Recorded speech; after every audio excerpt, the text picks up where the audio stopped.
I've been on YouTube now for 9 years. And through that entire 9 years, I've listened to people tell me about who their teachers were, who their teachers trained with, who they trained with. I have heard people and listened to people and read where people would talk about Hicks and Gracie as though they had trained with Hicks and Gracie, only to find out that they were 4 and 5 removed from Hicks and Gracie. 4 and 5 removed from Hoist Gracie. They were 3 and 4 and 5 removed from Bruce Lee. And every time I told the truth about my legacy and talked about my teachers, people who actually graced the pages of Black Belt Magazine and Karate Illustrated and Official Karate before the Gracies were ever even heard of.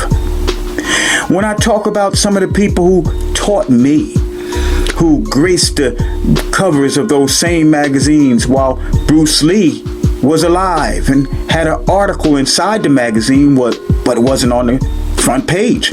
My teachers were. People accuse me of being arrogant. But some time ago, a friend of mine passed.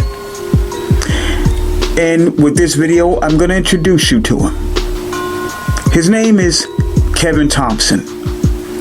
And Kevin Thompson just happened to be the greatest sport karate competitor in the history of sport karate. Not Joe Louis, not Chuck Norris, but Kevin Thompson from Newark, New Jersey.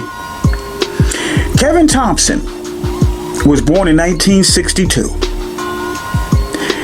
He started to be trained at the age of 7 by 2 of his brothers, Earl Thompson and Milo Thompson, with Milo Thompson being the oldest. Both of his brothers, the Thompson brothers, were pioneers of full contact bare knuckle karate. Now understand, when I say full contact bare knuckle, I am not talking about to the body. I am talking about full contact bare knuckle to the head. They started teaching him at home. Eventually, they took him to Kareem Abdullah's school, the KA system of martial arts. They took him there when he was about 9 years old. And the rest was history. Kevin Thompson was named Little KA by Kareem Abdullah, his teacher, and he went on to win so many tournaments. A martial arts promoter by the name of Aaron Banks called him the 8th wonder of the world.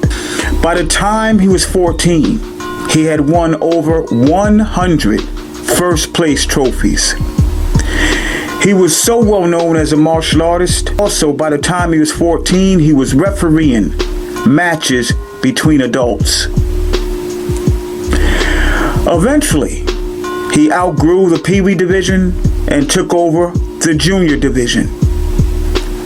In 1975, the martial arts school, the KA system, burned down, and he went into kickboxing.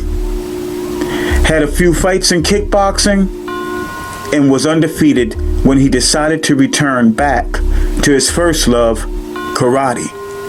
But there was one problem. He had fought full contact bare knuckle. The points were very hard. They were significant. They weren't the game of tag that you see today. So he lost to people who really were not in his same class, and he decided that he would play the game, that he would change his style, that he would move more. And then he hit the karate circuit by storm. Kevin Thompson went on to win every single major karate tournament from the 1980s into the 2000s, beating such people as Steve Nasty Anderson, Billy Blanks, Jotty Tension, and so many other people. In fact, he was once disqualified for hitting Billy Blanks too hard in the body. Kevin Thompson was 5'5". That's right, 5'5" 5 and didn't weigh more than 170 pounds. Eventually, he was diagnosed with Lou Gehrig's disease that he realized after he was preparing to win yet another tournament and was working on a kata. He couldn't maintain his balance. His wife, being a nurse, took him immediately to see a doctor, and at that point, it was found that he had Lou Gehrig's disease. Now it's time for my subscribers, all 10,500 of you, to see what Kevin Thompson was really about. Before he passed, during his career as an adult, he was called the total package. The total package. And the reason is because he excelled in kata and in fighting. So, ladies and gentlemen, the next clips that you will see will be clips on my friend, brother Kevin Thompson. May he rest in peace.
Ladies and gentlemen, your PKC World Lightweight Champion from Newark, New Jersey, Mr. Kevin Thompson. You're quite hostile. I got a right to be hostile.